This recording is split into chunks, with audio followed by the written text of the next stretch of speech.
C'est quelque chose que l'on fait tous plusieurs fois par jour, payer une baguette de pain, un stationnement ou encore un achat sur Internet. Derrière ce geste du quotidien se cachent des technologies qui sont de plus en plus complexes et on reçoit un spécialiste de ces technologies tout de suite dans l'émission. Et on reçoit Pierre Lababy, bonjour. Bonjour. Vous dirigez Galit qui est une filiale de Soprasteria. Votre spécialité à vous, donc, ce sont les paiements, un monde qui est en plein bouleversement aujourd'hui. On a pu s'en apercevoir, ne serait-ce qu'avec le paiement sans contact. C'est quoi votre métier? C'est d'aider vos clients à suivre, voire à anticiper ces bouleversements? Anticiper, c'est tout à fait, c'est encore mieux.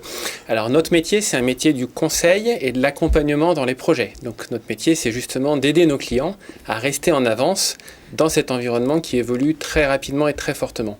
Alors, c'est qui vos clients? Ce sont que des banques? Tous les acteurs dans l'écosystème des paiements. C'est un écosystème qui est très riche. C'est vrai qu'historiquement, c'est les banques, mais il y a bien entendu les grands commerçants également. Il y a les fintechs, il y a les réseaux de paiement comme carte bancaire, Visa, Mastercard.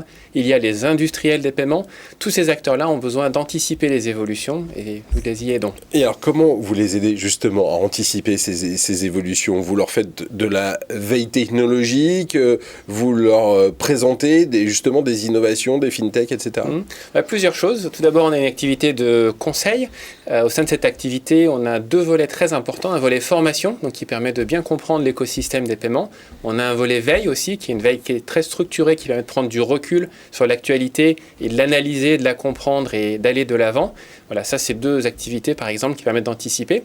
Puis après, on réalise des analyses et des études pour eux sur mesure, en fonction de leurs problématiques. Ça peut concerner, par exemple, la mobilité. Ça peut concerner, justement, le sans contact, les nouveaux terminaux de paiement. Voilà des exemples. Ouais, parce qu'aujourd'hui, les modes de paiement, ils se sont diversifiés. Avant, il y avait de l'argent liquide et des chèques. Après, il y a eu les cartes de crédit. Maintenant, il y a des dizaines de façons de payer avec quand même quelque chose qui reste immuable. C'est que c'est un geste qui doit être très simple et qui doit prendre quelques secondes. Non, même pas quelques secondes en fait. Ah non, les clients ne sont pas très patients. Vous imaginez à la caisse d'un supermarché ou sur son application mobile dans le métro, il faut payer très très rapidement. C'est ça la clé aujourd'hui. Exactement. De toutes les innovations. En fait, il y a trois caractéristiques très fondamentales dans le paiement et c'est ce qu'on contribue nous à aider pour nos clients.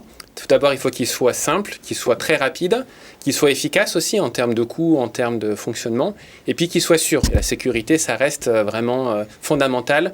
Et c'est vrai que parmi toute cette complexité de nos nouveaux moyens de paiement, eh bien, garder cette cohérence et cette rapidité, cette simplicité, cette sécurité, c'est un vrai défi. Voilà les trois caractéristiques. Vous venez de remporter un contrat auprès du Conseil européen des paiements, contrat qui porte sur le SEPA Request to Pay. Qu'est-ce que c'est que ce truc-là ?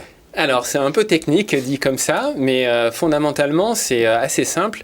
C'est recevoir une demande de paiement. Ça veut dire que quand je vais recevoir une demande de la part, par exemple, d'EDF, une facture, ou quand je vais même payer en magasin, je vais recevoir une demande sur mon téléphone mobile, probablement, et je vais avoir à la valider. Et là, je vais pouvoir choisir quand est-ce que je paye, sous quelle forme.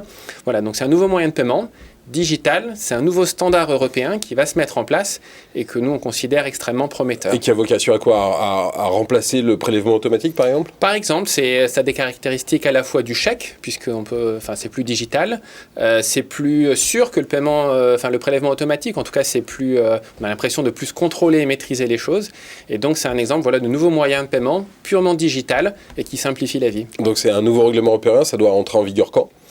Le scheme est déjà lancé, donc la solution va être lancée et n'importe quel opérateur peut aujourd'hui lancer un service de Request to Pay. Voilà, quelque chose qui va bientôt arriver donc dans nos vies quotidiennes, le Request to Pay. Merci beaucoup Pierre Lababy d'être venu nous parler de cette chose qu'on fait tous les jours, le paiement. Donc Galit, société spécialisée dans les paiements, à très bientôt dans Demain Entreprendre. Restez avec nous sur Demain TV, tout de suite un nouvel invité.